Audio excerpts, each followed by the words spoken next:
Halo rekan-rekan semuanya, kembali lagi bersama saya. Kali ini saya akan mencoba untuk melanjutkan pembahasan tentang Pi Network lagi ya. Dan di sini beberapa waktu yang lalu pernah saya bahas tentang Pi Network yang berkaitan dengan informasi KYC. Jadi rekan-rekan yang sebelumnya itu gagal ya atau masih terpending dalam KYC-nya, nah ini bisa diklik ya dalam menu daftar periksa mainnet. Nah rekan-rekan itu kan biasanya banyak yang pending setelah melewati KYC ya, dan juga banyak yang belum mendapatkan undangan KYC. Dan untuk rekan-rekan yang pending bisa dicek ya, di sini sudah berhasil dalam menunggu KYC, artinya sudah sukses terverifikasi atau tervalidasi. Kemudian di sini tinggal melakukan migrasi ya. Nah, di sini untuk step di sini sudah pernah saya bahas, saya jelaskan beberapa waktu yang lalu sebelum nanti akan bermigrasi ke dalam mainnet ya, ke dalam saldo dalam bentuk mainnet. Artinya di sini project dan progres daripada Pi ya, ini sedikit demi sedikit sudah mulai terlihat rekan-rekan, dan sudah ada banyak sekali yang mendapatkan undangan KYC ya pada akhir-akhir ini. Nah, ini membuktikan bahwa Pi Network itu memang bergerak ya. Jadi semakin banyaknya daripada komunitas atau pionir yang terlibat ya, pionir-pionir semuanya yang berjumlah hampir 40 juta. Nah, itu sangat besar sekali ya. Dan untuk masalah KYC tentu bisa menjadi tantangan tersendiri oleh pihak core team. Kemudian di sini untuk rekan-rekan itu yang ingin mendapatkan KYC tidak perlu menunggu pop-up ya, dan langsung saja tinggal masuk di aplikasi Pi Browser, kemudian klik yang bagian KYC ya. Nah, ketika ada slot pasti akan bisa terbuka dan bisa langsung melamar untuk KYC-nya ya. Atau bisa diklik dalam menu profile ya rekan-rekan, dalam menu pojok kanan atas di sini, kemudian nanti klik profile, kemudian tampilannya seperti berikut ya.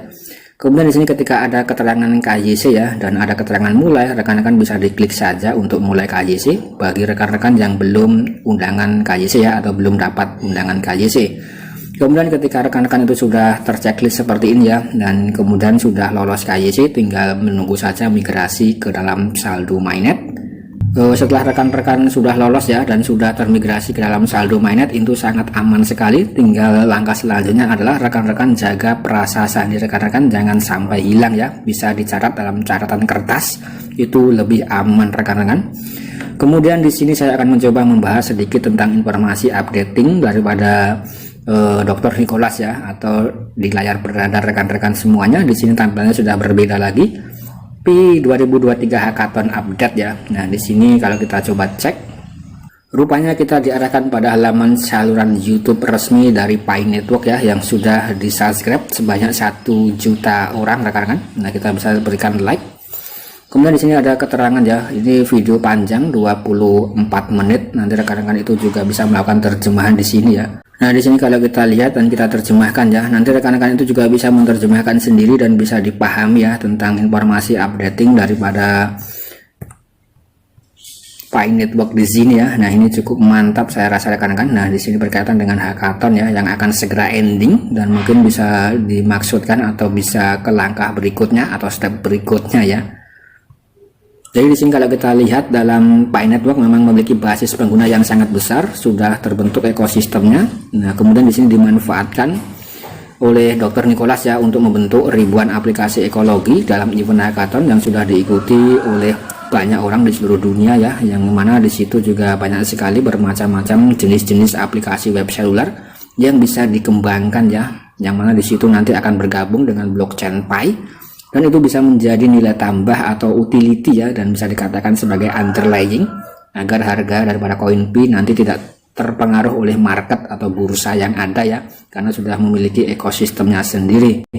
Kemudian di sini kalau kita coba lihat dalam Twitter daripada Pi News Media, nah di sini juga berkaitan dengan updating tentang yang disampaikan oleh Dr. Nicholas atau dalam layar beranda ya. Nah, di sini ada informasi saat 2023 ya, kuartal pertama Pi Network Hackathon memasuki beberapa minggu terakhir, sangat menyenangkan melihat semangat dan keterlibatan komunitas pengembang ya.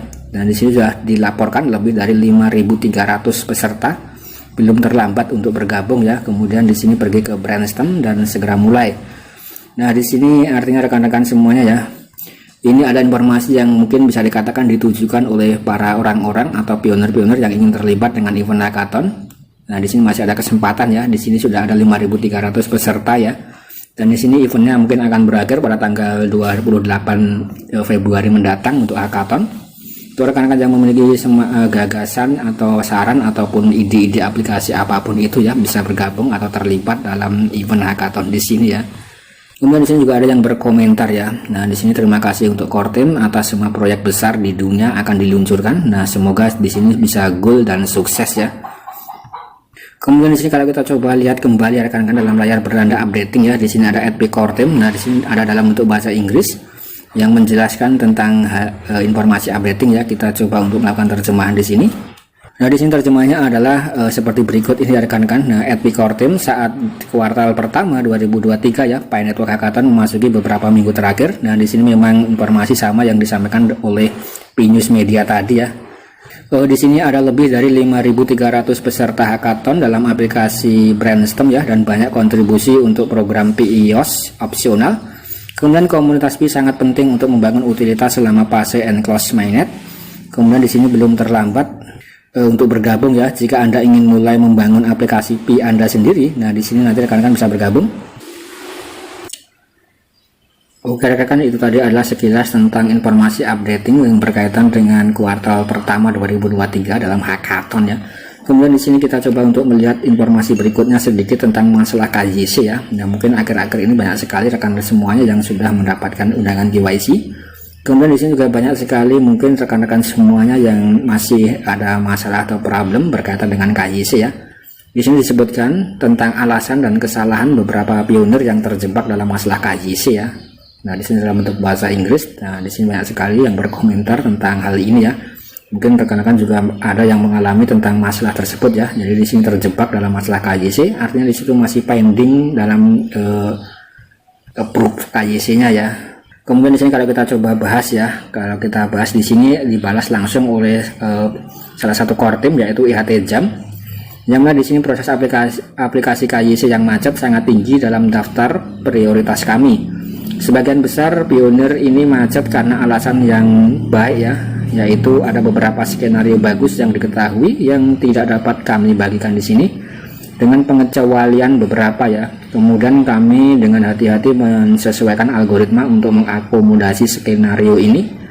Misalnya orang yang telah meminta perubahan nama, nah di sini yang diproses bersamaan dengan validasi KYC.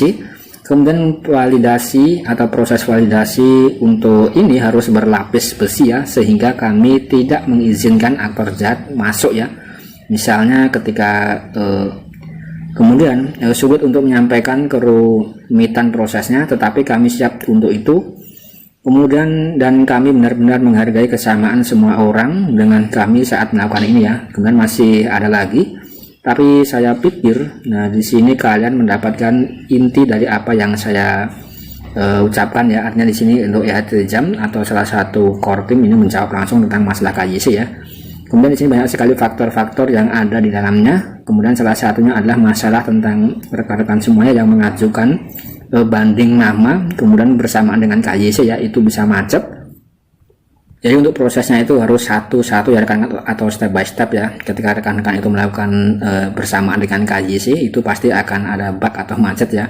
Kemudian di sini juga memang untuk menghindari para scammer masuk ya. Nah, itu pasti akun rekan-rekan itu juga ada yang macet ya. Jadi mungkin ketika rekan-rekan itu melakukannya dengan step by step dan benar ya, tentu tidak akan macet rekan-rekan. Mungkin kurang lebih seperti itu intinya. Dan untuk rekan-rekan yang macet dalam masalah KYC bisa ditunggu saja ya. Karena di sini saya juga menunggu rekan-rekan, sebelumnya saya juga macet ya dalam approve KYC-nya, tapi di sini sudah sukses ya dan sudah terapprove dan tinggal menantikan saja untuk migrasi koin ke dalam mainnet. Kurang lebih seperti itu ya. Sekian dan terima kasih.